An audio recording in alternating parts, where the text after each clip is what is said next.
पण असं होतं की मला जसं ज्यावेळी येत होते त्यावेळी जे वाटत होतं की अरे माझ्यासाठी थोडंसं इझियर होईल का I don't know maybe I was living in my dreams की होईल मला पण इथे आल्यानंतर ॲक्च्युली ज्यावेळी गोष्टी बघते तर खूपच अवघड आहे सगळं. एन्जॉय दिस टाईम. ज्यावेळी ॲक्च्युली तुला काम मिळाल्यानंतर, तू थोडा फेम मिळाल्यानंतर ज्यावेळी तुझ्याकडे काम नाहीये, तो सगळ्यात घाण टाईम असतो. सगळ्यात वाईट ज्यावेळी यू आर लिटली फेमस आणि तुमच्याकडे काम नाहीये. तर हा सगळ्यात वाईट पिरियड असतो. प्रोडक्शन हाऊसेससाठी ऑडिशन्स दिलेत, ज्याच्यात मी पिक पण झालेले आहे. पण माझ्या पण स्वतःच्या काही लिमिटेशन्स आहेत. जसं की मला माहिती आहे की माझी फॅमिली हे अलाऊ करतात आता सध्या. It's a very big deal for me. पण मला माहिती आहे की मी इथे आता खूप असं पॉलिटिकली करेक्ट पण बोलतो की याने पुढच्याला हर्ट होऊ नये. तो माझा अर्थ हर्ट करण्याचा कधीच अर्थ नसतो. पण जर त्या छोट्या गोष्टीने इगो हर्ट होऊ शकतो. फीलिंग्सपेक्षा इगो हर्ट होतो इथे लोकांचे. आणि मेल फिमेल तो एक सेक्सिझम खूप जास्त आहे. अच्छा. त्या गोष्टी की मग मी माणूस आहे, मग तू बाई आहेस, तू कसं काय बोलू शकते? ह्या गोष्टी खूप आहेत. सगळ्यात जास्त भीती एका गोष्टीची वाटते त्यांच्यापासून दूर जाण्याची. कुठल्याही म्हणजे फिजिकली, मेंटली कसं दूर जाणं. ते माझ्या फॅमिलीपासून मी दूर राहू शकत नाही. ते सगळ्यात आहे. बट जर तू फ्रेंड्समध्ये विचारलं तर मला असं होतं फक्त की जेलसी नको आहे. Friendship has to be very pure की आपण फ्रेंड्स आहोत. मी तुझ्यासाठी हॅपी जसं तू आता तुझ्या एका फ्रेंडचं बोलला होता. You are very happy friends. So this is called friendship. Not necessary की तुम्ही everyday you guys are meeting. तसे तुम्हाला 1-2च फ्रेंड्स असेल.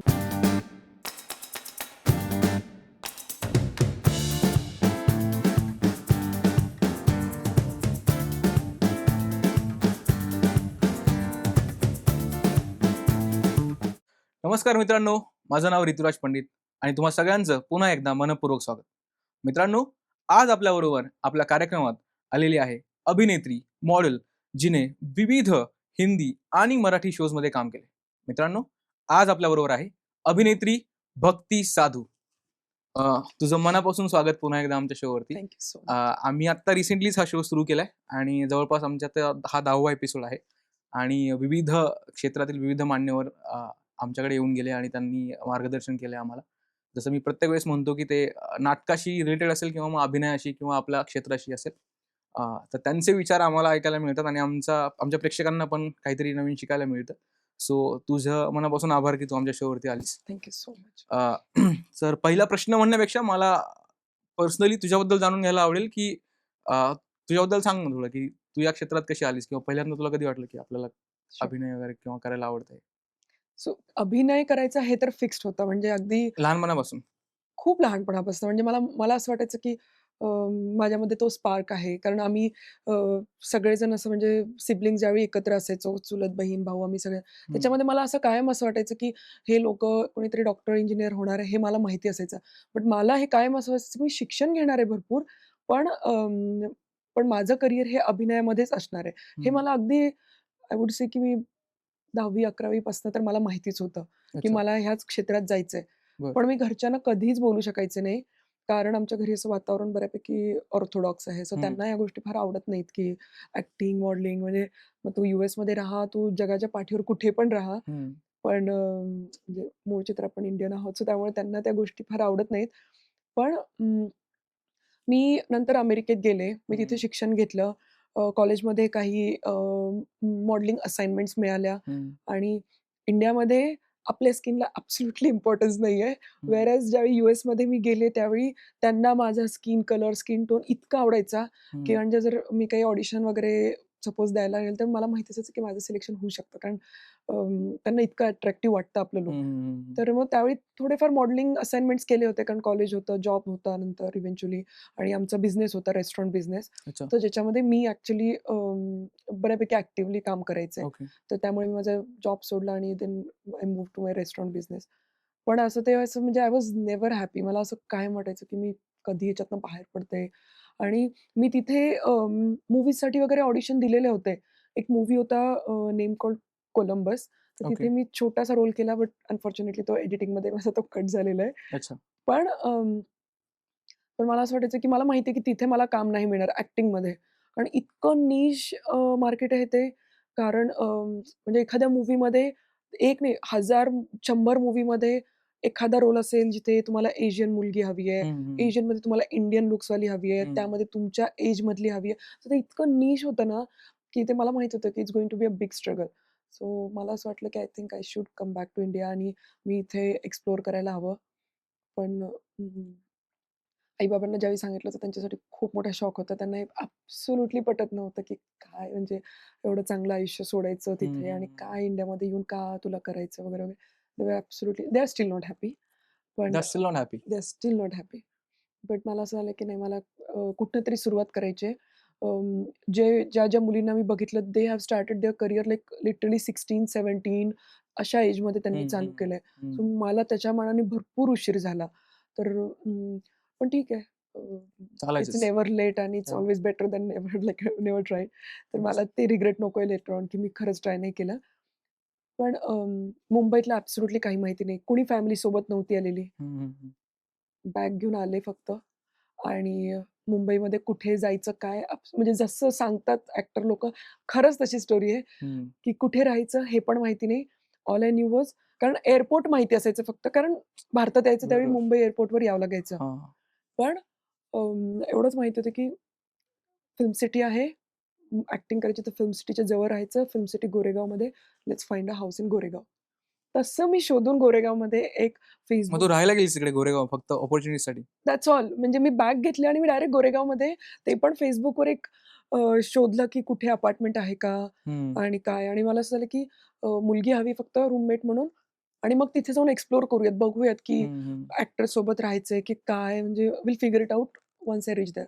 आणि आई-बाबांना सांगितलं, की हो मला ओळखीची मैत्रीण भेटली वगैरे आणि त्यांना काहीही माहिती नव्हतं आतल्या गोष्टी. तिथे गेल्यानंतर मला असं कळलं, की हे तर खूपच भयानक जग आहे. जे मला असं वाटत होतं, की मला लवकर जॉब म्हणजे काम मिळेल किंवा हं, हं. होतील, पण नाही. It is it's very difficult. Difficult. Absolutely difficult आणि स्पेशली ज्यावेळी तुम्हाला सिटी माहिती नसते. हं. सो जे लोकं खरंच बाहेरनं येतात म्हणजे इव्हन भारतातनंच, पण जे लोकं मुंबई, पुण्याच्या बाहेरनं येतात, so I really appreciate them, की केवढा म्हणजे एवढं एक तर तुम्हाला हिंमत लागते हं. आणि नवीन सिटी एक्सप्लोर करणं, त्याच्यामध्ये तुम्ही ॲडजस्ट होणं, it's a very big deal. तर कल्चरली बदल कसा होता हा, की आधी इंडिया नंतर यूएस आणि यूएसवरनं पुन्हा इथं आल्यानंतर काय संघर्ष करावा लागला कल्चरली? इथनं ज्यावेळी तिथे गेले, तर एव्हरीथिंग वॉज व्हेरी वॉव. हं. तर कल्चरल हे नाही कारण मी त्या एजमध्ये गेले जिथे मी ॲक्चुअली ट्रान्झिशन करत होते. हं, हं. Actually that was my age where मला नवीन-नवीन गोष्टी शिकण्याचं माझं वय होतं. हं, सो हं. माझ्यासाठी ते खूप अवघड नाही गेलं. Of course accent end everything was difficult. हं, कारण हं. आपण इंडियन ॲक्सेंटमध्ये बोलतो, तिकडचा ॲक्सेंट समजायला. पण इतकं पण अवघड नव्हतं. पण ज्यावेळी तिकडनं इकडे आले, एवढे वर्ष राहिल्यानंतर अं, आले तर म्हणजे जेव्हा पण भारतात यायचे कोणाचं वेडिंग असेल, काही फॅमिली फंक्शन्स असतील तेवढ्या कामासाठी 1 महिना मॅक्स. तर त्यावेळी असं बाकीचं पण जग नाही एक्सप्लोर करत, की अरे हं. ट्रॅफिक खूप जास्त आहे, पोल्युशन खूप जास्त आहे, ह्या सगळ्या गोष्टी आणि लोकं खूपच नोझी आहेत. या गोष्टी ज्यावेळी ॲक्चुअली तुम्ही राहतात हं. आणि इंटरॅक्ट होतं लोकांसोबत, त्यावेळी गोष्टी कळतात, की अरे इट्स नॉट दॅट ईझी आणि बट आता करियर चूज केलंय. आता माझे आई-बाबा आम्ही सगळेच भारतात राहत होतो अच्छा. त्याच्यामुळे नाही आत्ता मग काम करत असताना आता कधी-कधी वाटतं का, की अरे चुकीचा निर्णय घेतला इकडे येऊन आता हो, परत खूप जावं? खूप वेळा वाटतं, खूप वेळा वाटतं. परत जावं असं वाटतं? परत त्याच्यासाठी की तिथे करियर आहे ऑलरेडी सगळं सेट आहे. म्हणजे मी जायचं आणि नेक्स्ट डे मी चालू करणार, हं. असं सगळं सेट आहे. तर इथे म्हणजे आय डोंट रिग्रेट पण असं होतं की मला जसं ज्यावेळी येत होते त्यावेळी जे हं. वाटत होतं की अरे म्हणजे माझ्यासाठी थोडंसं ईझियर होईल का? I don't know. Maybe I was living in my dreams की हं. होईल मला. पण इथे आल्यानंतर ॲक्चुअली ज्यावेळी गोष्टी बघतीये तर खूपच अवघड आहे सगळं काही. म्हणजे एक छोट्याशा एका मोठ्या प्रोडक्शन हाऊसच्या एका छोट्या रोलसाठी ऑडिशन द्यायला 100, 200, 400 मुलींची लाईन. त्याच्यामधनं त्यांची नजर तुमच्यावर पडली पाहिजे. त्याच्यात तुमचा ऑडिशनला नंबर लागला पाहिजे. ऑडिशनसाठी 50 लोकं, 50 मधनं तुमचा पिक झाला पाहिजे. हं. अशा हजार गोष्टी या गोष्टींचा मी विचार तिथे असताना नव्हता केलेला. सो पण ठीक आहे म्हणजे असं खूप वेळा वाटतं मला, की अरे एकदा काम भेटलं, की कंटिन्यू मी कामच करतीये हं. आणि काम नाही तर मी असं महिने महिने घरीच आहे. तर तो एक ज्यावेळी घरी असते त्यावेळी असं होतं, की I think I should go back. तरी पण मी जाऊन आले एकदा हं. नाही हां, नाही एकदा जाऊन आले. पण ठीक आहे म्हणजे अच्छा. सो मी मला स्वतःला वेळ दिलाय, की मी 1 वर्ष वगैरे अजून ट्राय करणार आहे. ओके. ग्रेट. तिकडली पद्धत कशी आहे सिनेमाची कास्टिंग? कारण मी असं ऐकलंय की तिकडे खूप प्रोफेशनली कास्टिंग एजन्सीज आहेत आणि ॲब्सोल्युटली. एकतर कास्टिंग डिरेक्टर हा प्रकार नाहीये, हं. कास्टिंग एजन्सी हा एजन्सीज. प्रकार आहे. अच्छा. तर त्यामुळे तुम्हाला असं वन ऑन वन कुणासोबत डील नाही करावं लागत. हं, जे म्हणजे कास्टिंग डिरेक्टर म्हणजे ते ॲक्चुअली डिरेक्टर आणि त्या प्रोडक्शन हाऊसपर्यंत आपले अर्धे तर ऑडिशन्स जातच नाहीत. हं. तिथेच तुम्हाला गाळून टाकतात. Not because you are not a good actor, तुमचं ऑडिशन नाही. ते रिक्वायरमेंट नसेल. त्यांचं लेम असतात. म्हणजे नाही नाही, काही वेळा आता म्हणजे माझे पण काही ओळखीचे कास्टिंग डिरेक्टर्स आहे.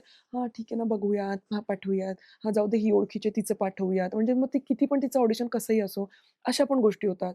व्हेअरएज तिथे असं नाही होत, हं. की तुम्ही ऑडिशन पाठवलं, मी माझं ॲज अॅन आर्टिस्ट मी माझं काम केलं. As a casting agency they will do there job. मग प्रोडक्शन हाऊस विल डिसाईड की अच्छा हे फिट आहे की नाही आहे. पण इथे थोडंसं हे चालतं.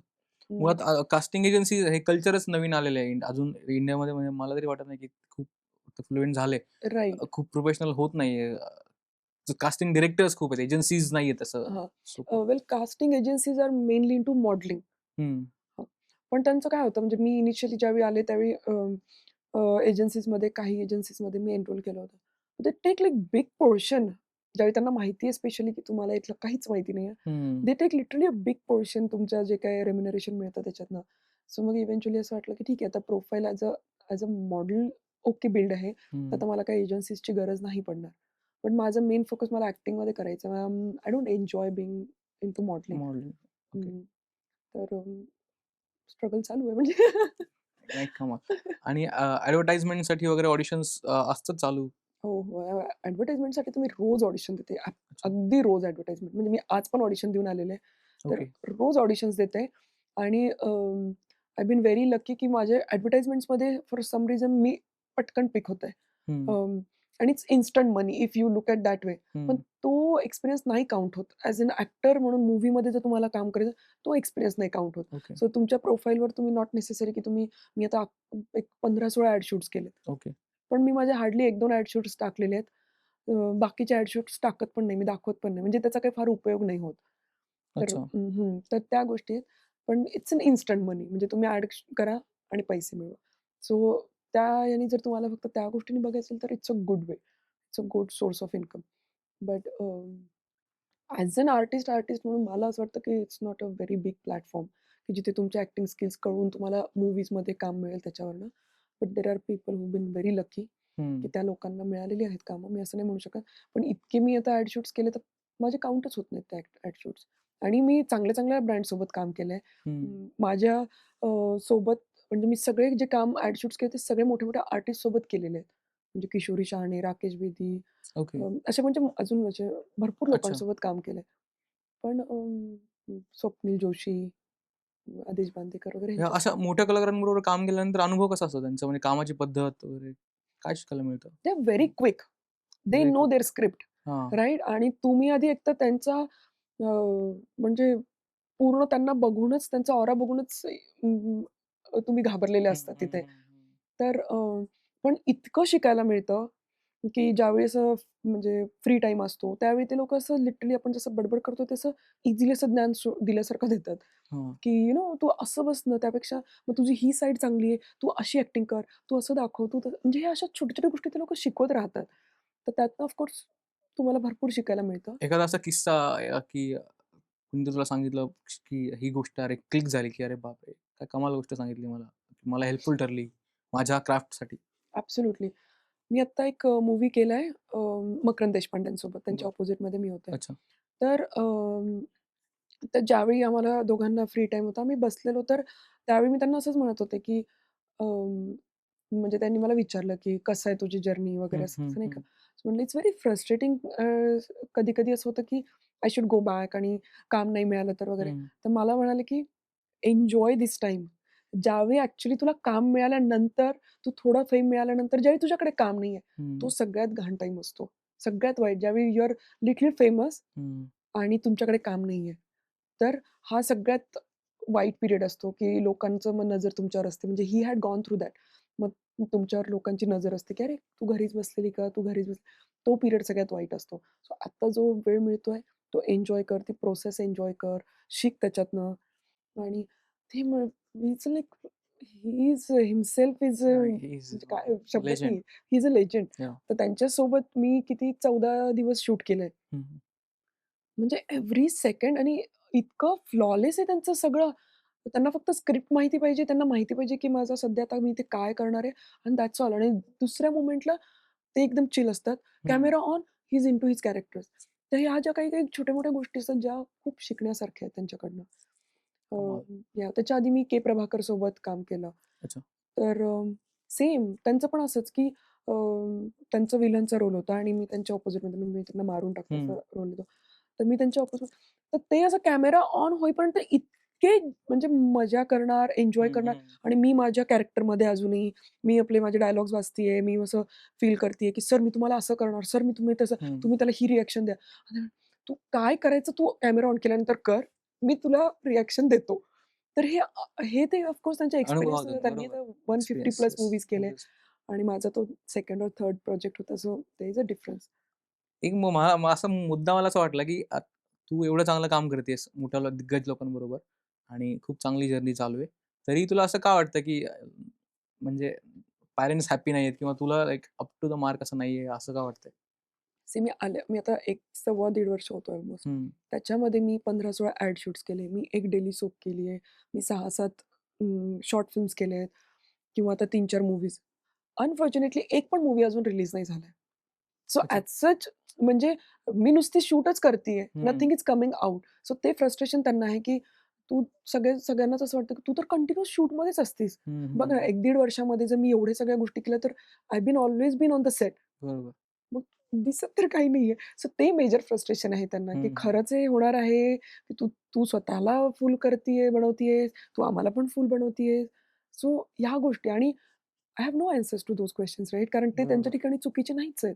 बरोबर. जर प्रोजेक्ट बाहेरच येत नाहीयेत, तर म्हणजे मी त्यांना काय सांगू, की हो मी जेन्युइन लोकांसोबत आणि ज्यांच्यासोबत काम करते they are really genuine people. पण काम तर बाहेर येत नाहीये. सो दे आर फ्रस्ट्रेटेड, की how do you deal with this self doubt? स्वतःच आता ठीक आहे, इतरांचं तर आपण त्यांना काही बोलू शकत नाही. पण कधी-कधी स्वतःला पण प्रश्न पडतात ना, की अरे काम तर होतंय, काम चाललंय, पण बाहेर कधी येणार बाबा? तर मग ते त्याच्याशी डील कसं करायचं? absolutely. I get frustrated. There are days I cry. अशा खूप गोष्टी होतात, की म्हणजे असं होतं, की अ, अशा आय वोंट से की मला अपॉर्च्युनिटीज येत नाहीत.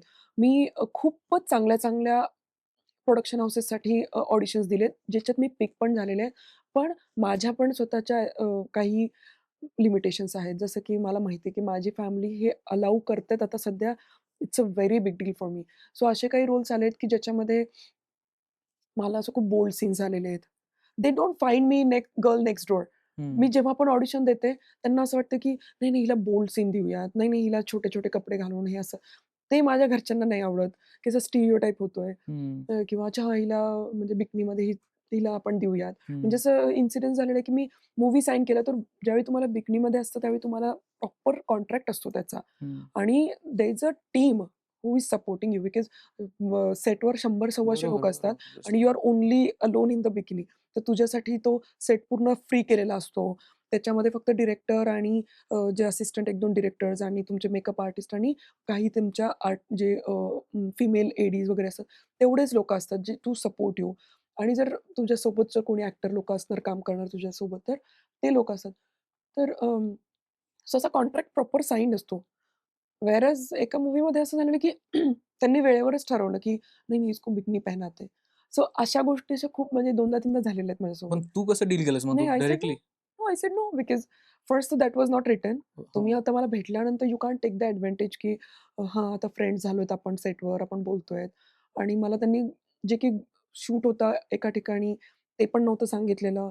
बट आय स्टिल थॉट की that is my first project at all like आणि मला माझ्यामुळे व्यत्यय आणि जेवढे पण प्रोजेक्ट आहेत ज्यामध्ये मी सगळ्यांमध्ये लीड होते. सो मग मला माझ्यामुळे प्रोजेक्ट खराब करायचा नव्हता. सो आय हं. स्टिल वेंट देअर आणि मग तिथे जाऊन त्यांनी स्क्रिप्ट चेंज केली, की "नहीं अभी ये गोवा आई है तो इसको बिकनी पे डाल." हे ना अशा गोष्टी. तर मग पण then I I am very firm on my decisions always. मला म्हणजे मी त्या बाबतीत खूप स्ट्राँग आहे, की मला जर कोणी माझं माइंड चेंज करण्याचं तर I don't change my mind. पण तरी असं बोलत असताना किंवा समोरच्याकडनं रिएक्शन, की "अरे, हे असं कसं बोलू शकते?" वगैरे really don't production. Care because तुम्ही मला आधी सांगा, I am absolutely okay to wear because if it's a script demand, I am absolutely okay to wear. Hmm. But you are changing your mind after seeing me, हां. That's not right आणि that definitely. Is not written in the contract. So it's simple की नाही मग नाही होणार ना. आणि खूप गोष्टी त्याच्यामध्ये होतात. मी त्यांच्यासोबत ऑलमोस्ट 20-22 दिवस काम केलेलं. So you get the vibes की if I should wear bikini here or not. अशा हजार गोष्टी त्याच्यात इन्व्हॉल्व्ड होतात. सो मग असं झालं की नाही मला नाही करायचं. They got upset. That's not my problem because you never told me earlier right? So माझा प्रॉब्लेमच नाहीये. तो तुमचा प्रॉब्लेम आहे. So deal with it. तुम्हाला जर मग त्यांनी नंतर त्याच्यामध्ये आयटम सॉन्ग टाकलं, तर ते अप्रोच्ड मी. म्हटलं, "नाही, मला नाही करायचं कारण हे नाहीच आहे रिटर्न." आणि असं नाही की मी काय खूप तोफची ॲक्टर आहे म्हणून मी एवढे डिमांडिंग ॲब्सोल्युटली नाही. मी इत म्हणजे मला तुम्ही सांगा, मी ॲब्सोल्युटली म्हणजे तुमचं प्रोडक्शनचं बजेट जितकं आहे त्याच्यात कमीतल्या कमीत मी काम करायला तयार आहे. बिकॉज मला इथे आत्ता पैसे कमवायचे नाही. मला ॲज अॅन आर्टिस्ट म्हणून पुढे यायचं आहे. मला फेमस व्हायचं आहे. मला फेम मिळवायचं आहे. मला माहिती आहे माझ्या कामाने मला काम मिळणार आहे. पैसे तर येणारच आहे नंतर. पण पण ह्या गोष्टीमध्ये नाही कॉम्प्रोमाईज होणार. पण हे खूप जनरलाइज झालंय का हल्ली इंडस्ट्रीमध्ये? काय? हेच की ऐन वेळेला सांगणं किंवा ज्या गोष्टी कॉन्ट्रॅक्टमध्ये नाहीयेत त्या करायला सांगणं. माझा तर हा एकदा दोनदा अनुभव आहे असा. बट जे बाकीच्या प्रोडक्शनसोबत काम केलं तर नाही. नाहीये. दे वर जेन्युइन पण आहेत खूप चांगले. Absolutely, absolutely genuine people. आता मी ॲज आय सेड की इतके मी म्हणजे ड्रेसेस शॉर्ट घातलेले, माझे कॅरेक्टर जसे होते त्याच्यानुसार. व्हेरी नाईस पीपल म्हणजे I did not feel even once की अरे मी हे घातल्यानंतर क्रू माझ्याकडे बघतायत, प्रोडक्शनवाले nobody was looking at me as if की हां, चलो ही तर आता पजामामधली भक्ती होती. आता हिने ड्रेस घातला, ओके फाईन. नोबडी म्हणजे इतकं आणि हे डिरेक्टरच्या हातात खूप मोठ्या प्रमाणात असतं. सो मी आता जे अनवॉन्टेड आणि कालकर्मा मूव्ही केला, director amazing. He is like 25 years old. Big vision, big vision. So so डिरेक्टरच्या हातात खूप असतं, की काय करायचंय त्यांना पुढे जाऊन आणि मुलींना पण सेटवर कसं किती सेफ फील करवायचंय बरोबर. त्यांच्या हातात असतं. तर असे खूप चांगले अनुभव आहेत. काही वाईट पण अनुभव आहेत. तर इट अप टू यू की तुम्हाला त्याच्यातनं काय शिकायचंय हं. आणि म्हणजे गुड पार्ट इज की आय डोंट नो की हे मी तिकडनं आले म्हणून मी शिकले की how rest of the girls deal with this I really don't know. But मला ह्या गोष्टी अफेक्ट नाही करत. हं. की त्याला वाईट वाटलं सेटवर म्हणजे तो even if he was director त्यांना वाईट वाटलं की मी ह्या याला नाही बोलले. पण तो माझा प्रॉब्लेम नाहीच आहे. तुम्ही जर पहिले सुरुवातीला सांगा, I am okay with that. तुम्ही नंतर ॲड ऑन केलं तर I am not okay with that. मग मग मी मनाला नाही लावून घेत त्या गोष्टी. I am absolutely next minute I am absolutely back to normal. मला असं वाटतं की तुझं हे क्लिअर असणं कारण तू यूएस मधनं पण खूप चांगल्या नोकरी, पैसे असताना सुद्धा तू इकडे आलीस. पण अशी बरेच मुली असतात ज्यांना ऑप्शन नसतो म्हणजे फायनान्शियली खूप स्ट्रगल करत असतात ते. सो मग त्यांना ते डील करावं लागतं कदाचित अशा लोकांबरोबर ती. Absolutely. I have lived with a girl think जिला ह्या गोष्टी तिने खूप फेस केलेल्या आहेत. Can't tell the name of course. तिने ह्या गोष्टी फेस केलेल्या आहेत. आणि कास्टिंग काउच किंवा ह्या ज्या छोट्या-मोठ्या ज्या गोष्टी असतात, त्या तिने फेस केलेल्या आहेत सगळ्या. बट आणि end of the day she is not getting any work. So it's very frustrating. मी तेच म्हटलं, की I think I am god's favourite child. जे जे पण काम केलंय, खूप जास्त नाही केलंय, पण जेवढं पण केलंय खरंच चांगल्या लोकांसोबत काम केलंय. आय एम होपिंग की projects will come out very soon. पण खूप चांगल्या-चांगल्या लोकांसोबत आणि जे माझ्या सोबत जे ॲक्टर लोकं होते, ते असं म्हणजे मी कुठल्याच असं सगळ्या वेल नोन ॲक्टर्ससोबत काम केलं. सो त्याच्यामुळे मला जे मी त्यांच्याकडनं जे पण शिकले, सो मला माहिती आहे की पुढे जाऊन माझ्यासाठी ते खूप उपयोगाचं असणार आहे म्हणून. ग्रेट. आत्ता जे सिनेमात कामं चालू आहेत इंडस्ट्रीमध्ये, मराठीमध्ये, तू मराठी सिनेमा वगैरे बघतेस का? का फॉलो करत नाही मराठी नाही, जास्त? नाही करता अच्छा.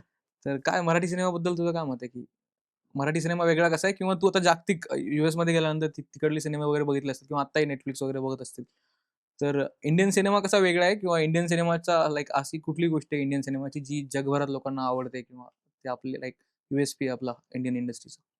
मेन म्हणजे आपले कपडे हं. खूपच म्हणजे अमेझिंग असतात. अं, जे म्हणजे नॉर्मल जनता जे आपल्यासारखी लोक असतात, we want to look up to them की अरे वॉव! ह्या हिरोईननी असे कपडे घातले तसे. हं. व्हेअर तू हॉलिवूडमध्ये गेल्यानंतर तुला असं वाटणार नाही. कारण they are literally wearing very normal mediocre hmm, clothes असं हं. त्यांना असं काहीच म्हणजे त्यांच्या त्यांच्या ॲक्टिंगला जास्त इम्पोर्टन्स असतं. हं. आपल्याकडे आपली जी कपडे, मेकअप ह्यानी आपली ॲक्टिंग थोडंसं एलिव्हेट होतं. हं. तर मला असं वाटतं ते गाणी सगळ्यात मेन म्हणजे जे सेट असतात ते पण खूप भारी असतात आपल्या इथले. सो ओव्हरऑल आणि लोक खूप इथे पण लोक खूप फ्रेंडली आहेत. पण मला असं वाटतं की इथे लोक जास्त कोऑपरेटिव्ह आहेत. इ इंडियामध्ये? इंडियामध्ये. अच्छा. तिथे लोकं एकदम कट टू कट. हं, 8:00 शिफ्ट संपली, संपलं. तर तो 8:01 ला पण ते लोकं थांबणार नाहीत. हं, इट्स डन, डन. हं. व्हेअरएज इथे लोकं थोडं कोऑपरेटिव्ह आहेत, की समजून घेतात, की अच्छा जसं की उशीर होतोय, मस्ट बी सम प्रॉब्लेम्स किंवा हं. काय असेल ते. ह्या गोष्टी आहेत. तर म्हणजे त्याचा फायदा घेणारे पण लोकं आहेत आणि एक्स्ट्रा काम पण करून घेतात बऱ्याच वेळा. Absolutely trust me. ॲड मग तेच. शूट्समध्ये तर ह्या गोष्टी इतक्या होतात ना, हां. इतक्या होतात. मी आता पलक तिवारीसोबत ॲड शूट केली. अच्छा. कशाची ॲड होती? आठवत नाही. पण ॲड शूट केली आत्ताच अगदी 1 महिन्यापूर्वी. तर आमचं शूट होतं सकाळी 9 ते 9 हं. आणि रात्री 12:30 वाजता 1 वाजता आम्हाला आमचा म्हणजे बॅकअप. पॅकअप केलं त्यांनी. सो ह्या अशा गोष्टी चालूच असतात आणि त्याचे काही एक्स्ट्रा वेजेस वगैरे ऑब्व्हियसली काही मिळत नाही. तसलं काही नसतो प्रकार. And they are not even thankful की काही नसतं त्याच्यासाठी. हं. You did your job and that was all. असं असतं. शेवटी फक्त तुम्हाला टाळ्या मिळतात अँड दॅट्स ऑल. मग तरी तू म्हणालीस की कोऑपरेटिव्ह आहे त्या पद्धतीने. जर आपण लेट लेट होतो तर ते समजून घेतात. समजून पण घेतात. मला असं वाटतं प्रोफेशनल असणं खूप गरजेचं आहे. तर ते absolutely, absolutely. I respect the people हं. की जे लोकं खरंच प्रोफेशनल आहेत. कारण ऑन लाँग टर्म त्यांच्या त्या गोष्टींचा खूप फायदा होतो. बट मला असं वाटतं की जे आपलं कल्चर आहे ना, त्याच्यामध्ये पंक्च्युअलिटी थोडीशी कमी आहे. कमी आहे. हां, तर मग ठीक आहे म्हणजे मग आपण त्यांच्यानुसार आपल्याला ॲडजस्ट व्हावं लागतं. त्यांनी 10 मिनिटं आपल्यासाठी वाट बघायची, आपण 1 तास त्यांच्यासाठी वाट आणि बघायची. आपल्याकडे स्ट्रगल पण तसं आहे. ट्रॅफिक आहे, बाहेरच्या गोष्टी म्हणजे ॲज कंपेअर टू मला हे माहिती नाही पण असं की हो, खूप सिटीजमध्ये संघर्ष आहे. एखाद्या ठिकाणी जर वेळेवर पोहोचायचं असेल तर खूप गोष्टी येतात आतमध्ये. हं, त्यामुळे सगळं उशीर होतोच. ॲब्सोल्युटली सगळ्याच साहजिकच. गोष्टींमध्ये स्ट्रगल आहे. एक्झॅक्टली. हं. आणि आता ह्या सगळ्या ह्याच्यामध्ये ना विशेष म्हणजे ॲडव्हर्टाइजमेंट्स करताना किंवा शो बिझनेसमध्ये स्वतःला मेंटेन ठेवणं खूप गरजेचं असतं, इम्पोर्टंट असतं. पण मध्ये तू कसं करतेस? मेंटली, इमोशनली आणि फिजिकली फिट ठेवण्यासाठी स्वतःला कसं वेळ काढतेस या सगळ्या शेड्यूलमधनं? ऑडिशन्स द्या, कधी-कधी शूट करा आणि मग त्यातनं स्वतःसाठी वेळ कसा देतेस?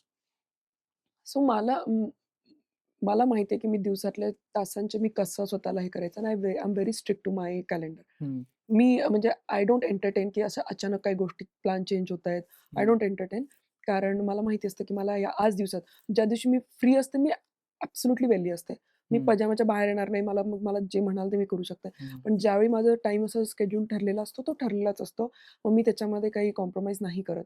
But most of the time like mentally जसं म्हटलं तर मेडिटेशन करते, जे की मला वाटतं सगळ्यांनाच करायला हवं. हं. मेडिटेशन करते अं, आणि I enjoy listening to music. So music ऐकणं, आई-बाबांसोबत गप्पा मारायला आवडतं. सो हं. ह्या गोष्टी मला खरंच हॅपी ठेवतात आणि मला असं वाटतं ग्राउंडेड पण ठेवतात मला. कारण घरात देवाचं आमच्या घरात खूप गोष्टी होतात. सगळ्या गोष्टी म्हणजे अच्छा. नॉर्मल जे आपण हाउसहोल्डमध्ये असतात सगळ्या गोष्टी व्यवस्थित होतात. त्यामुळे त्या गोष्टी आपल्याला ग्राउंडेड ठेवतात. त्या गोष्टी आहेत. फिजिकली म्हणलंस तर अशा खूप म्हणजे जिम तर आजकाल मला असं वाटतं जिम नाही म्हणणार, पण फिजिकली ॲक्टिव्ह असणं सगळ्यांनाच आवश्यक आहे. हं. म्हणजे अ, अ, कुठलं प्रोफेशनमध्ये तुम्ही आहेत it's not necessary. But anyways कारण इतकं स्ट्रेसफुल लाईफ आहे ना आपलं सध्या. तर त्यामुळे मला असं वाटतं की तुम्ही फिजिकली ॲक्टिव्ह असणं खूप आवश्यक आहे. सो मी प्रिफर करते कारण मी स्ट्रेंथ ट्रेनिंग करते. मी योगामध्ये नाही करत म्हणजे I don't hmm. Believe in yoga. मी ओके. स्ट्रेंथ ट्रेनिंग करते. So I have to go to the gym every day. So मी ज्यावेळी मुंबईत असते त्यावेळी माझी मुंबईला पण जिम आहे आणि हं. पुण्यात असते त्यावेळी पुण्यात पण जिम आहे. So I try not to skip the gym. Okay. So त्या गोष्टी मात्र आहेत, की माझा जिम ट्रेनर असतो तो व्यवस्थित मला हे करतो. जसं माझा आता एक मूव्ही ऑन फ्लोअर जाणार आहे. तर त्याच्यामध्ये मी बॅडमिंटन प्लेयर दाखवणार आहे. अच्छा. सो त्याच्यामध्ये त्यांनी मला सांगितलेलं, की तुझं असं जरा बायसेप्स वगैरे ह्या सगळ्या गोष्टी हं, दिसल्या पाहिजे हं. वगैरे. सो मग माझ्या ट्रेनरला प्रोडक्शन हाऊस बोललेले. मग त्यांना काय इन्कॉर्पोरेट करायचे, कसे सो या गोष्टी हे सगळं ते लोकं करतात.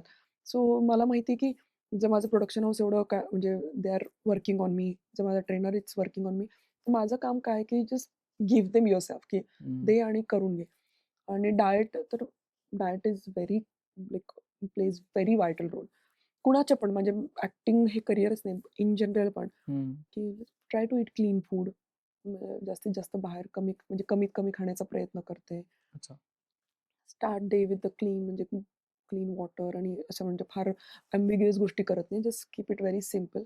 पण 2 गोष्टी मी आता मागच्या 3-4 महिन्यांपासून ज्या 2 गोष्टी मी इंडल्ज करते ते म्हणजे एक मखाना. हं. केव्हा पण भूक लागून जाते. जेवणाच्या 2 वेळा सोडल्या तर फक्त मखाना मंचिंग करायचं आणि I start my day with moringa powder. अच्छा. तर आता मोरिंगा पावडर मी म्हणजे माझ्या हेअर आणि स्किनसाठी वापरते आणि I am seeing very good results. तर या 2 गोष्टी माझ्या आता हे 3-4 महिन्यांमध्ये माझ्या याच्यामध्ये ॲड झाल्यात आणि I am seeing huge difference. आता तू विविध ॲडव्हर्टाइजमेंट्स किंवा शोजमध्ये काम करतेस. तर तुला ॲज अन ॲक्टर म्हणून तू जे म्हणालीस, की मला ॲक्टिंगमध्ये काम करायचंय. मला ॲक्टर म्हणून लोकांनी ओळखलं पाहिजे. मॉडेल म्हणून ठीक आहे, चाललंय चांगले पैसे मिळतात, पण ओळख अभिनयामुळे मिळायला पाहिजे. तर तुला काय वाटतं, जर तुला कसले सिनेमे करायला आवडतील? कुठला जॉनर आवडतो मग?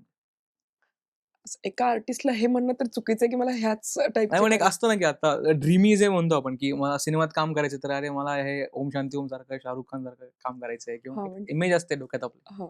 So yes. माझ्यामध्ये म्हणजे जरी ॲक्टर बनायचं असेल, आर्टिस्ट बनायचं असेल, तरी म्हणजे एक मुलगीचं ड्रीम असतं ना, शिफॉन साडी घालायची, ह्या त्याचं हां. ऑफकोर्स मला ते हवंय, की माझ्यासाठी हिरो गाणं हं, म्हणतोय हं. आणि माझ्या ब्युटीची तारीफ करतोय. ह्या सगळ्या ऑफकोर्स ह्या गोष्टी. बट मी as a person, as an artist मला असं वाटतं, की माझं फिजिक आणि माझं जे नेचर आहे त्याच्यामध्ये मी थ्रिल म्हणजे जो जॉनर आहे त्याच्यामध्ये मी जास्त ओके, चांगलं काम करू शकते. सो आत्तापर्यंत मी जे 4 प्रोजेक्टपैकी 3 प्रोजेक्ट्स आहेत ज्याच्यामध्ये मी एका ह्याच्यामध्ये आय-एस-आय एजंट दाखवलंय. ओके. ज्याच्यामध्ये मी पाकिस्तानमधनं येते आणि आय स्टील सम डॉक्युमेंट्स आणि आय गो बॅक आणि मग ते मला वॉव! पकडतात. हं. तर मी विलन असते ऑफकोर्स. देन सेकंड मूव्हीमध्ये त्यात पण असंच दाखवलंय, की असं आम्ही मैत्रिणी-मैत्रिणी जातोय आणि आम्हाला के. प्रभाकर जे आहेत ते हं, आम्हाला हं, पकडतात आणि हं. मग मी त्यांना कशी मारून टाकते वगैरे अशा गोष्टी आहेत सुपेंद्र. त्याच्यामध्ये. तर त्याच्यामध्ये पण असं फाईट सीन्स वगैरे असं म्हणजे नाही का असं खूप हं, सारं हं. ते आहे. आणि जो आत्ताचा तिसरा मूव्ही आहे त्याच्यामध्ये पण असं तर मला असं वाटतं, की माझ्या फिजिक वाईज आणि याच्या वाईज मला असं वाटतं, की मला action glamorous, movie thriller, action वगैरे. हां, मला जास्त आवडतील करायला. अच्छा. असं मला वाटतं. तुला बघायला कुठले सिनेमे आवडतात? सेम. जॉनर्स मला सेम. लव्ह स्टोरीज फार नाही आवडत बघायला. अच्छा. त्याच्यामुळे ओके. मला बघायला पण तेच आवडतात आणि करायला पण मला आवडेल असं म्हणजे.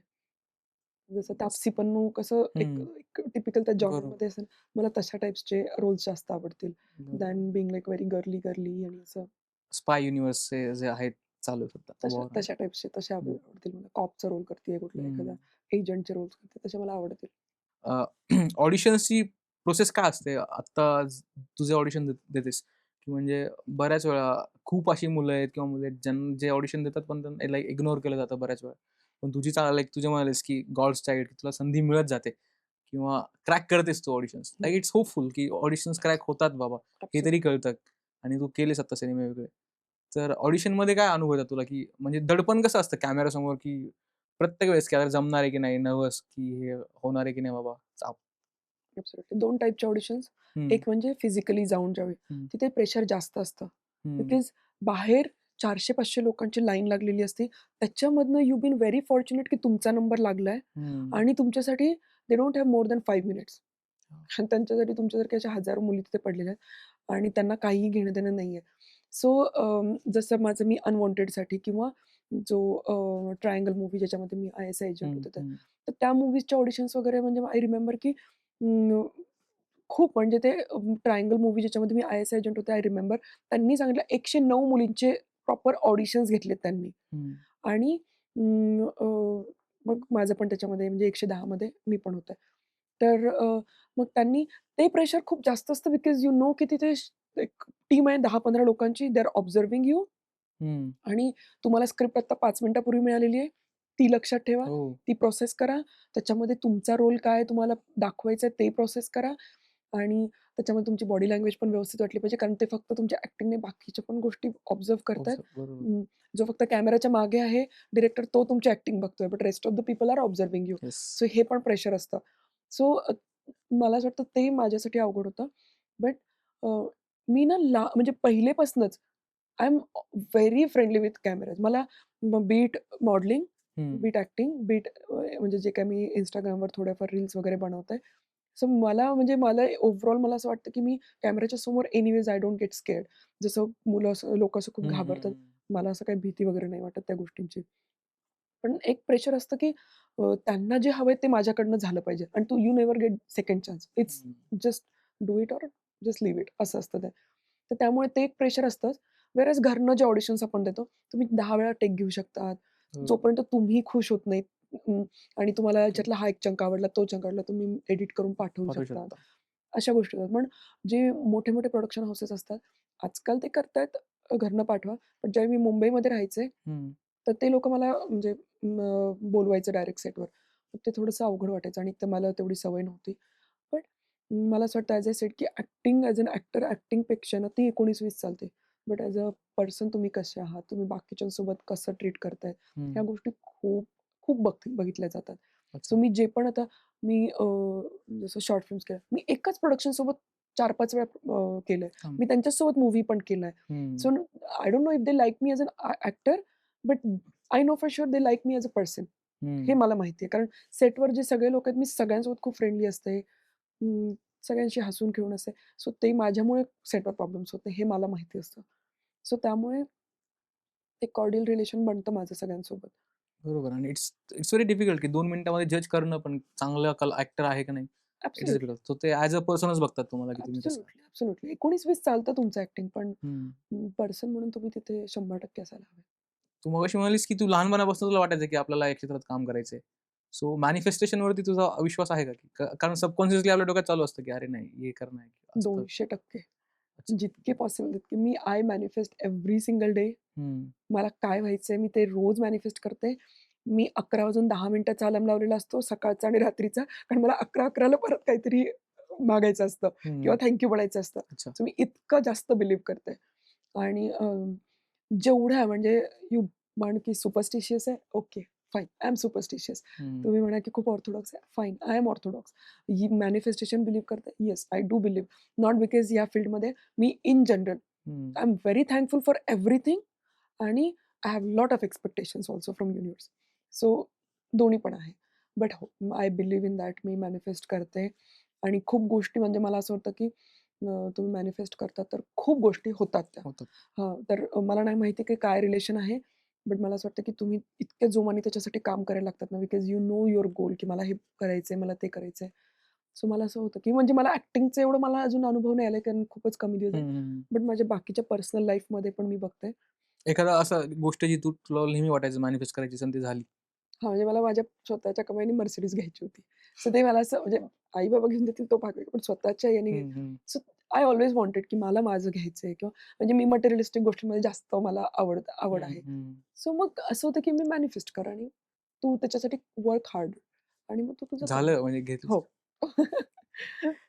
अच्छा. सो ती तू Mercedes तुझ्या ह्याच्यावरनं या ॲक्टिंग म्हणजे या क्षेत्रातलं काम दॅट इज घेतेस नॉट का important. Business? That is not important.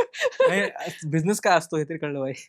Business पण माझं इथे नाही. माझं यूएसमध्ये बिझनेस आहे ना, अच्छा. त्याच्यामुळे मग बट झालं ही चांगली गोष्ट आहे म्हणजे yeah, manifestation works. It does for sure. आता दुसरं म्हणजे ह्युमन बिहेवियर की यूएसमधली लोकं त्यांचा इमोशन्स आता ॲक्टर म्हणून आपण जेव्हा काम करतो, तेव्हा आपण ह्युमन बिहेवियरबद्दल पण खूप अभ्यास करतो की जगण्याची पद्धत एकंदरीत इथल्या लोकांची किंवा तिथल्या लोकांची काय डिफरन्स असतो, ते कसं वागतात का ऑब्व्हियसली ह्युमन रिएक्शन भावनांशी लाइक त्यांचा रिएक्ट होण्याची पद्धत सेम असेल, पण मग कल्चर पण मॅटर करतं खूप त्या काळातलं. लाइक मला जर लगानमधलं एखादं कॅरेक्टर करायचं असेल, तर मला त्या भागात जाऊन ऑब्झर्व्ह करावं लागतं, की ती लोकं कशी राहतात. खूप अफेक्ट करतं ते, राइट? सो कल्चरली म्हणजे ह्युमन बिहेवियरबद्दल तुझं काय मत आहे, की बाहेरच्या देशामध्ये आणि इंडियामध्ये लोकं कसे आहेत वेगळे? सी यूएसमध्ये मला असं वाटतं, मी बाहेरच्या देशापेक्षा मी डायरेक्ट यूएसबद्दल हं. बोलेन. मला असं वाटतं लोकं तुमच्या छोट्या-छोट्या गोष्टी खूप अप्रिशिएट करतात. अप्रिशिएट करतात. हं. आणि you have your voice there. तुला जर एखादी गोष्ट नाही आवडतीये, हं, you can say that and they won't take it otherwise. हं, इंडियामध्ये you have to be very politically correct, की हं, एखादी गोष्ट मला नाही आवडतीये. हं, पण मग ह्याला ते पुढचं कसं पर्सीव्ह करेल ती गोष्ट आणि त्याचा अर्थ काय काढेल, हे मला सुरुवातीला माहिती नव्हतं. मला नाही आवडलं, मी तुला सांगेल, "नाही, नाही, मला हे नाही आवडतंय." हे मी असं सांगून टाकेल किंवा "सर स्क्रिप्टमध्ये हे असं असं हे असं बरोबर नाही सर, मला हे वाक्य नको वाटतंय." हं, पण तू ॲज अन आर्टिस्ट तू बोलूच शकतोस. I I fully respect the writer. पण रायटरला तू डायरेक्ट बोलू शकतो, की "सर हे मला असं वाटतं, की याच्यातनं असा असा अर्थ निघतोय किंवा मी असं चुकीचं बोलतीये का?" हे असं. पण इथे लोकं नाही ते घेत. त्यांचा म्हणजे इगो हर्ट होतो. हं, मी ॲक्टिंगमध्येच नाही म्हणते, तर माझा बिझनेस पण आहे. बिझनेसमध्ये पण मी बघते किंवा जे पण असं पर्सनल लाईफमध्ये पण बघते, की लोकं इझिली हर्ट होतात. तर तुमचं अर्धा वेळ तर लोकांचं मन सांभाळण्यातच जातं. मग तुमचे जे थॉट्स आहेत ते अजून खूप टेक्स बॅक सीट, की "अरे बापरे! याला काय वाटेल?" मग त्याच्यासाठी हा विचार. एवढं विचार करून वागत नाहीत यूएसमध्ये. कारण अच्छा. वाईट वागतच नाहीत ऑनेस्टली. पण त्याच्यामध्ये खोटं वागत नाहीत सगळ्यात महत्त्वाचं म्हणजे. हं, ब्रो मी आहे, तर मी अशीच आहे. तू असशील मिलेनियर, आय डोंट केअर, मी अशीच आहे. किंवा म्हणजे कंपनीमधला डिरेक्टर पण जेनेटरसोबत अतिशय हसून खेळून गप्पा मारणार आणि हं, जेनेटरला पण वाटत नाही की तू डिरेक्टर आहेस म्हणून. It's very casual environment. Whereas इथे म्हणजे असं प्रत्येकाचे एक-एक कॅटेगोरीज आहेत, की अच्छा मी बॉस, मग तू हं. एम्प्लॉयी, मग तू हे असं. मग ते गोष्टी मला झेपत नाहीत. माझ्यासाठी सगळेच सेम आहेत. ऑल आर ह्युमन आणि हां, ते तिकडचंच कल्चर आहे definitely I have adopted that आणि मला नाही वाटत मी इथे पुढचं अख्खं आयुष्य जरी भारतात राहील, तर मी ते चेंज होणार म्हणून. कारण इट्स ह्युमॅनिटी. आणि ते सिनेमात पण दिसत नाही आपल्या मग त्यामुळेच का. तुझे म्हणालीस पॉलिटिकली करेक्ट करण्याच्या याच्यामध्ये क्रिएटिव्हिटी तेवढी दिसत नाहीये का? की म्हणजे मला जर एखादी गोष्ट बोलायची, मला पटत नाहीये हे, पण मग जर मी बोलायला घाबरतोय, तर मी सिनेमात कधी दाखवणार माझ्या? हल्लीच्या काळात असं बरंच जास्त वेळा झालंय, की लाइक फ्रीडम ऑफ स्पीच असं राहिलेलं नाहीये किंवा कमी झालंय. असं वाटतं का तुला? नाही, कमी नाही झालेलं. हं, लोकं बोलायचं ते बोलतात. It's up to us how we are taking it. हं, तो प्रॉब्लेम वाटतो. म्हणजे तो प्रॉब्लेम आहे. अदरवाईज जे लोकांना बोलायचं म्हणजे मला तरी असं वाटतं, की एकतर बोललं तर पाहिजेच. हं, as long as you are not hurting anybody's feelings. हं, कुणाला कमी नका दाखवू, की तुम्ही मोठे आहेत म्हणून दुसऱ्यांना कमी नका दाखवू. पण म्हणजे ती तफावत आहे डेफिनेटली. मला माहिती आहे, की मी इथे आता खूप असं पॉलिटिकली करेक्ट होऊन बोलते, की हं, यानी पुढच्याला हर्ट होऊ नये. तो माझा अर्थ हर्ट करण्याचा कधीच अर्थ नसतो. पण जर त्या छोट्या गोष्टींनी इगो हर्ट होऊ शकतो. फीलिंग्सपेक्षा इगो हर्ट होतं इथे लोकांचे. हं. आणि मेल, फिमेल तो एक सेक्सिझम खूप जास्त आहे. अच्छा. त्या गोष्टी, की मग मी माणूस आहे, मग तू बाई आहेस, तर तू कसं काय बोलू शकते? हं, ह्या गोष्टी खूप आहेत. आणि ते 2 असे थोडंसं ग्रुप डिव्हाईड झालेले आहेत, की मुलींचा एक ग्रुप, मुलांचा एक ग्रुप हे असे. जे मला नाही आहे त्याची सवय. म्हणजे मला माझ्यासाठी मुलगा-मुलगी सगळे सेमच आहेत. मी 10 मुलांमध्ये बस-बस अशी जाऊन बोलू शकते हं, आणि मी 50 मुलींमध्ये पण सेमच बोलू शकते. म्हणजे मला तो फरक नाही कळत अजून. तर आणि मला नाही वाटत कळण्याची गरज पण आहे. सगळे सेम आहेत. छान छोटंसं लाईफ आहे. एन्जॉय करा. कशाला या गोष्टीत पडतात, की ह्याला काय वाटेल, त्याला काय वाटेल. एकतर त्या गोष्टी म्हणजे हर्ट करू नका कुणाला हं, स्वतःहून. चुकून झालं, सो जस्ट बी सॉरी. पण स्वतःहून हर्ट करण्याची खरंच कोणाला गरज नाही. आणि जो पण जे काही ज्या लेव्हलला पोहोचला मला असं वाटतं तो त्याच्या लेव्हलसाठी त्याच्यासाठी तो तिथे पोहोचणं योग्य आहे. तो त्याच्या कष्टाने तिथे पोहोचले. So you are not the one who will जज देम. सो असं हं. जे तिथे बिलकुलच नाही आहे. छोट्या-छोट्या गोष्टी अप्रिशिएट करतात. म्हणजे मी रेस्टॉरंटमध्ये म्हणजे आय हॅव डन की मी किचनमध्ये पण काम केलेलं आहे. मी ॲज अ सर्व्हर म्हणून पण काम केलेलं आहे. कारण तुमचं रेस्टॉरंट तुम्हाला इट्स युअर बेबी तर तुम्हाला सगळेच कामं करावी लागतात. हं. So they appreciate me. They know की I am the owner of the company आणि मी सर्व्ह पण करते. मी त्यांच्या समोरच्या प्लेट्स पण उचलते. दे अप्रिशिएट मी आणि टेबल सर्व्ह झाल्यानंतर they are my friends also. So ह्या गोष्टी. सो मला हे ऑकवर्डनेस तिथे कधीच वाटलं नाही. बट मी ह्या गोष्टी मी इंडियात नाही करू शकत. हं. आय डोंट माइंड बट लोकं नाही करून देणार. लोकं तसं घेणार नाहीत त्या पद्धतीने. सो या गोष्टी. सो हा एक खूप कल्चरल म्हणून किंवा सोशली डेव्हलप होण्याची आवश्यकता आहे. म्हणजे स्कोप आहे. याचा हा स्कोप आहे. It's a right word. असं नाही की मी कमी लेखते. ऑब्व्हियसली बेस्ट स्कोप आहे. कंट्री आहे. हं, आता सध्यासाठी तर इतकं बेस्ट आहे की तुम्हाला एवढ्या गोष्टी एक्सप्लोर करायला मिळू शकतात भारतामध्ये. कारण हं. यूएसमध्ये आता संपलंय. Everything is done. Everything is developed. त्यामुळे India is the country right now. पण ॲज यू सेड की देअर इज अ स्कोप. तेच असतं. तू जेव्हा लोकांना भेटतेस विविध आता आपल्या क्षेत्रामध्ये काम करताना आपण विविध लोकांना भेटतो. तर व्हॉट अट्रॅक्ट्स यू? तुला आकर्षित काय करतं लोकांमध्ये? रिलेशन्सच्या बाबतीत? की व्हिच टाइप ऑफ रिलेशन? हं. कुठलं नाही रिलेशन? एक कुठलंही मैत्री असेल, फ्रेंडशिपमध्ये काय एखादी गोष्ट जी मैत्रीमध्ये तुला असं वाटतं, की अरे हा ग्रीन फ्लॅग आहे. एखाद्या चांगल्या मित्रामध्ये हे असायला पाहिजे. हॉनेस्टली माझ्या इंडस्ट्रीमध्ये फ्रेंड्सच नाहीयेत. मी जसं म्हटलं, की मी असं खूप थोडंसं म्हणजे काम करते आणि मग मी स्वतःला आयसोलेट करते, की मला असं मी खूप कुणाच्या म्हणजे असं फ्रेंड झोनमध्ये जात नाही. अच्छा. काम झालं professional, okay tata bye bye. I have my set of friends जे की मी ज्यांच्यासोबत एकदम चिल मारते. ज्याच्यामध्ये माझ्या ॲक्टिंगचा ए पण येत नाही आणि जिथे ॲक्टर फ्रेंड्स असतात, तिथे ते सेटवरच आणि मग नंतर मला नाही वाटत मी खूप त्यांना पुढेपर्यंत नेते म्हणून. बट मला असं वाटतं, की ॲज अन ॲक्टर ज्यावेळी तुम्ही सेटवर आहेत, तर तुमचं आर्ट ॲज अ आर्टिस्ट तुम्ही कसे आहात, म्हणजे किती हं. फ्लॉलेस आहात किंवा काय गोष्टी नॉट नेसेसरी की प्रत्येकजण आता मी तर ॲक्टिंगमधलं मला ए पण येत नाही. बट मी प्रत्येक सेटवर मला माहिती आहे की मी काहीतरी शिकतीये. मी काहीतरी म्हणजे 10 वेळा रडायचं असेल मला त्याच्यामध्ये नॉट नेसेसरी की मी 10ही वेळा सेमच रडतीये. हे मात्र मी म्हणजे ह्या गोष्टी मी स्वतःला चेंज करत राहते, की नाही मागच्या वेळी मला दाखवायचं मी कशी रडले होते. मग आता मी सेमच नाही रडायचंय मला. आता ह्या हं. फीलिंग्ज वेगळ्या आहेत. ह्या गोष्टी जे लोकं असं खूप क्युरिओसिटीने विचारतात किंवा तुमच्यामध्ये खूप इंटरेस्ट घेऊन येतात. मला अशी लोकं फार आवडतात, फार जास्त. की ज्यांच्यामध्ये रायटर आहे, त्याच्यामध्ये रायटरचं टॅलेंट आहे. डिरेक्टर आहे, तो एकदम क्रिएटिव्ह असणं आवश्यक आहे. आपण ॲज अन आर्टिस्ट, ॲक्टर्स आपण काय क्रिएटिव्हिटी दाखवतो एक्सेट्रा. या गोष्टी मला जास्त अट्रॅक्ट करतात. पण हे झालं प्रोफेशनली जर. तर तू जे म्हणलेस तुझा जो ग्रुप ऑफ सेट आहे मित्रांचा, त्यांच्यामध्ये असं काय आहे, की ते का क्लोज आहेत तुझ्या ॲज कंपेअर्ड टू अदर्स? डोकं घरी ठेवा आणि मग एन्जॉय करायला या. It's simple. I don't get emotional. हं. मला कोणाचे इमोशनल ड्रामाज ऐकायचे नसतात when we are with friends. पण देअर आर फ्रेंड्स की जे तुम्हाला when you are actually close तर तुम्ही त्यांच्याजवळ like they have like express designated करतात, शोल्डर्स सांगतात. हां. सो ते पण ते you don't have like 10. You just have 1 or 2 की ज्यांचे जे त्यांचे डेझिग्नेटेड शोल्डर्स असतात तुमच्यासाठी. जसं माझा खूप क्लोज फ्रेंड आहे. त्याला आवडणार नाही मी त्याला त्याचं नाव सांगायला. हं. पण he is there in my like thick and thin. यूएसमधनं इथे येण्याचं ट्रान्झिशन म्हण किंवा आता मी ॲक्टिंगमध्ये he is that person I can like literally cry on his shoulder. He hmm. Is that person and like my best friend. So अशा ज्या गोष्टी असतात ना, तर तो म्हणजे माझी सपोर्ट सिस्टम म्हणायला म्हणजे तो एकच व्यक्ती आहे जो माझी सपोर्ट सिस्टम आहे. तर ह्या अशा गोष्टी मग असेच लोकं मला हवेत, की माझ्यासाठी I am not being selfish. पण असे लोक आहेत, की जे हां, झालं 10 मिनिटं रडून झालं. ओके चलो चिल करते, मी पार्टी करते. चलो डोकं घरी ठेवा आणि मस्त एन्जॉय करा. हे असं फार ड्रामा आणि असं जेलसी किंवा हं. अरे असं म्हणजे काय म्हणतात बूस्टिंग असतं ना, बढाया मारणं. मग त्या गोष्टी नाही आवडत. सिंपल राहा, छान एन्जॉय करा. तसे लोकं मला फार आवडतात. सिंपल. अच्छा. आणि तुला त्रास कशाचा होतो? म्हणजे व्हॉट हर्ट्स यू? एखादा की ही गोष्ट अरे नाही, नाही मला आवडतच नाही किंवा रेड फ्लॅग रिलेशनशिपमध्ये? एक तर मी ना खूप इमोशनल आहे when it comes to the relations. म्हणजे पेरेंट्स हं. असो, फॅमिली असो, जे काय.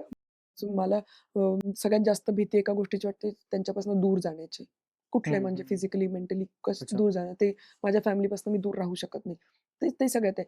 बट जर तू फ्रेंड्समध्ये विचारलं, तर मला असं होतं फक्त की जेलसी नकोय. हं. Friendship has to be very pure, की आपण फ्रेंड्स आहोत. मी तुझ्यासाठी हॅपी जसं तू आता तुझ्या एका फ्रेंडचं बोलला होतास, हं. की you are very happy for him. Yes. Yes. So this is called friendship. Not necessary की तुम्ही everyday you guys are meeting. हं. तर तसे तुम्हाला 1-2च फ्रेंड्स असतात. जसे माझ्या मुंबईमध्ये तिचे नाव भक्तीच आहे. So hmm. She is one of them. Okay. की she is always happy for me. If I am sad, even if I am in Pune, I can call her. मी यूएसला असताना पण मी तिला कॉल करून बोलू शकायचे. सो हं. असे जे काही फ्रेंड्स असतात, की they are very rare. But you have to hold them, की you cannot let them go. तर मला असं वाटतं ड्रामा नकोय आणि जेलसी नकोय. Just if you call them your friend, just be happy and be sad for them.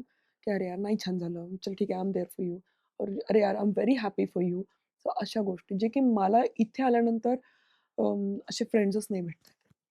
आणि हं. यूएसमध्ये त्या बाबतीत I don't think I am been very lucky to have very good friends. हं. पण इंडियामध्ये एक खूप चांगली गोष्ट आहे, की there are always people for you. म्हणजे तू एक हाक मार, तुला 10 जण तुला मदतीला येतील, हं. जे की यूएसमध्ये नाही. तू हॉस्पिटलमध्ये इमर्जन्सीमध्ये एकटं जाऊन तू 911 कॉल कर आणि स्वतःला ॲडमिट कर. So you will find alone there.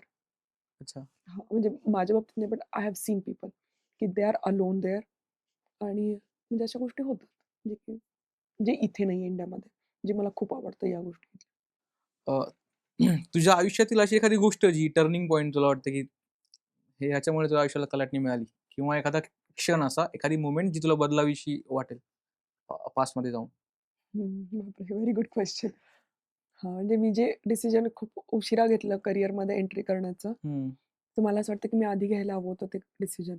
अच्छा. जे मी आत्ता हिंमत दाखवली, ती मी आधी जर दाखवली असती, तर मला असं वाटतं की थोडंसं कारण गोष्टी खूप चेंज झाल्या असत्या त्यानी. कारण मी जे आत्ता म्हणजे इथे येऊन ज्या गोष्टी एक्सप्लोर करून मग मला काम मिळतंय, ते हं. ॲटलीस्ट मी ते 2-3 वर्ष आधी येऊन थोडंसं मला ह्या गोष्टी शिकायला, कळायला वेळ मिळाला असता. आणि काय होतं एक सर्टन एजनंतर तुम्हाला असं होतं की म्हणजे तुम्ही ज्यावेळी अगदीच 18, 19, 20 असतं त्यावेळी you can adopt lot of things. हं. बट व्हेअर जर तुम्ही असं एकदा 20, 22, 23 असे झालात त्याच्यानंतरच मला मला असं वाटतं पर्सनली की तुम्हाला वेळ लागतो आणि तुमचे स्वतःचे डिसिजन झालेले असतात. मग हं. ते दुसऱ्यांच्या गोष्टी अडॉप्ट करायला थोडा वेळ लागतो आणि परत मग इथे येऊन इथल्या गोष्टी सगळ्या शिकायला.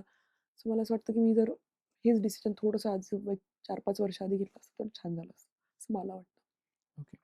दुसरं म्हणजे संधी शोधणं आणि संधी निर्माण करणं. तू आता संधी एवढं ऑडिशन्स वगैरे देतेस सगळं खरं आहे. तर तुला असं कधी वाटलं की आता प्रोड्युसर म्हणून काम करायला पाहिजे किंवा आता आपणच काहीतरी नवीन क्रिएट करूया? एखादी फिल्म किंवा शॉर्ट फिल्म वगैरे काहीतरी ॲज अ प्रोड्युसर? ॲब्सोल्युटली येतात माझ्या डोक्यात गोष्ट. बट मला हॉनेस्टली लोकच माहिती नाहीत. मी कुणासोबत काम करू. हं. सो मला अजून 1-2 वर्ष तरी काम करायचंय. I need to know people की ॲक्चुअली हे काय म्हणजे बॉल गेमच काय हा सगळा. हं. म्हणजे एम्प्लॉयी होणं इज व्हेरी ईझी. हं. एम्प्लॉयर होणं खूप अवघड आहे. सो बरोबर. सेम की ॲज ॲक्टर होणं म्हणजे तुम्हाला त्याच्यात तुमचा काही लॉस नाहीये. तुम्हाला माहिती आहे की 15 दिवसांचे तुम्हाला एवढे पैसे मिळणार आहेत. काम करा. ओके. Tata bye bye. हं. मूव्ही रिलीज झाला, नाही झाला, झाला तर खूपच छान, नाही झाला तर त्यांचा लॉस. सी ह्या गोष्टी असतात. व्हेअरएज ॲज अ प्रोड्युसर म्हटल्यानंतर हजार गोष्टी इन्व्हॉल्व होतात. पण मला व्हायचंच आहे. Of course I really am looking forward, पण I am looking for the right people आणि मला स्वतःला ॲज अ ॲक्टर म्हणून पण अनुभव घ्यायचे आहेत काही. हं. बट मला ज्यावेळी कळेल की these are the right people I can put in money on, मी I definitely go for that. तुला जेव्हा-केव्हा कळेल की चांगली लोकं आहेत. आम्ही सुद्धा नवीन कलाकार सगळे. ॲब्सोल्युटली, सो ॲब्सोल्युटली, लक्षात ठेव. ऑडिशन्स वगैरे आम्ही द्यायला तयार आहेत. म्हणजे काय रे? हा आहे ना, तो चांगला ॲक्टर आहे. तो खूप आत्ता शिकतोय म्हणजे. बरं. पण खूप छान ॲक्टिंग करतो तो नाटकात वगैरे. अरे वाह! Very so nice. We have a producer. Future producer, confidence. Future future producer. Producer. Okay. Marathi नाटक वगैरे फॉलो करतेस का? नाही. नाही. हं. पण बघ तू मराठी नाटकात म्हणजे खूप चांगला अभिनय करणारे कलाकार आहेत आणि खूप आय एम छान शुअर. चांगलं खूप छान चालू आहे. म्हणजे तुझे कॉन्टॅक्ट वाढतील, की नाटकात जेन्युइन लोकं जे असतात ना इंडस्ट्रीमध्ये ती हं. नाटकात असतात. आणि ते खूप हेल्पफुल पण असतात, की त्यांच्याकडे म्हणजे माझं तरी पर्सनल मी ज्या माझ्या मित्रांना वगैरे बघतो ना नाटकात काम करणाऱ्या, त्यांच्याबरोबर असं कधी होत नाही. ऑब्व्हियसली या इंडस्ट्रीमध्ये होतंच, की थोडं फसवणूक झाली आहे किंवा ऑडिशन्सच्या बाबतीत होतं सगळं. पण one of the most genuine people मी जे बघितलेत ते नाटकात पाहिलेले आहेत. आणि खूप असे मातीतनं आलेली आणि खूप संघर्ष करणारी आणि चांगलं चाललंय म्हणजे ॲक्टिंगवर करतायत. सो मराठी नाटक बघायला पाहिजे तू. मी सजेस्ट करेल, की बघ म्हणून एखादं नाटक. मला वाटतं जास्त कमर्शियल नसतात ना ते लोक. हां. थिएटरवाले. त्याच्यामुळे हं. ते लोकं त्यांना माहिती आहे की आपण ॲक्चुअली आर्टिस्ट बनायला आलोय. बरोबर. व्हेअरएज मूव्हीजमध्ये काम करणाऱ्या लोकांना थोडं कमर्शियल पण गोष्टी इन्व्हॉल्व होतात येस. ना. मूव्हीज पण करतात, पण ॲडव्हर्टाइजमेंट्स वगैरे नाही मोस्टली नाही करत. कारण मग तेच जसं होतं, की एखाद्या कॅरेक्टरसाठी ऑडिशन द्या, नंतर ते कधी शूट होणार, कधी रिलीज होणार. त्यापेक्षा नाटक आपलं लोकं बघायला येतात, प्रेक्षक येतात बघायला. लाईव्ह आहे तर मजा येते करायला पण. सो एक्सपिरियन्स खूप भारी आहे नाटक आय एम शुअर. बघायचा. असो आणि बाकी सिनेमाबद्दल वगैरे तू आत्ता इथे आमच्या या शोवरती आलीस आणि विविध विषयांवरती चर्चा केली याबद्दल तुझे मनापासून आभार. थँक यू सो आणि मच फॉर हॅव्हिंग आम्हाला मी. पण तुझ्या अनुभवातनं शिकायला मिळालं, की काय करायला पाहिजे, काय नाही या क्षेत्रामध्ये काम करताना. आणि तुझ्या येणाऱ्या सगळ्या प्रोजेक्टसाठी मनापासून शुभेच्छा. So thanks a lot. I hope तुला पण खूप मज्जा छान आली. वाटलं. खूप टीम पण खूप भारी आहे आणि खरंच छान वाटलं आणि thank you so much for having me. So again पुन्हा एकदा तू आमच्या शोवरती आलीस त्याबद्दल तुझे मनापासून आभार आणि आमच्या टीमकडनं एक छोटंसं gift. Thank you thank you so so much. Much. Thanks a lot. Gifts are always welcome.